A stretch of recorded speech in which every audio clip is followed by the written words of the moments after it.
Buonasera da Leandro Maggi, Rovigo in diretta.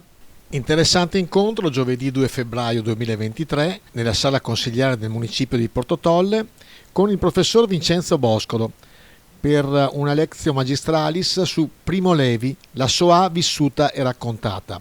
La serata è iniziata con un filmato dove si descrivevano gli orrori del grande campo di concentramento e di sterminio nazista Auschwitz.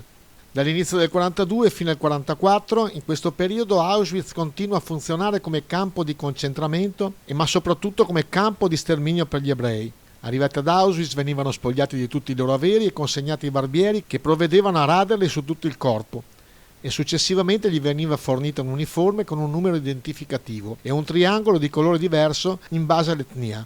La loro sorte era lavorare fino allo stremo per le numerose ditte tedesche. Ascoltiamo le parole di Primo Levi lette dal professor Boscolo. Mi è sembrato naturale scegliere un modo preciso per esporre gli avvenimenti che mi hanno coinvolto. Ho iniziato a scrivere per un bisogno mio e per il dovere civile di testimoniare a futura memoria che non solo queste cose sono avvenute, ma possono avvenire. Aggiungo che sì, una spinta a raccontare al posto di coloro che non possono più l'ho avuta, perché voglio raccontare quello che è successo, però questa avviene per terzo motivo. Se comprendere è impossibile, conoscere è necessario, perché ciò che è accaduto può ritornare.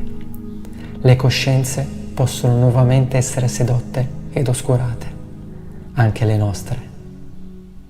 Primo Levi.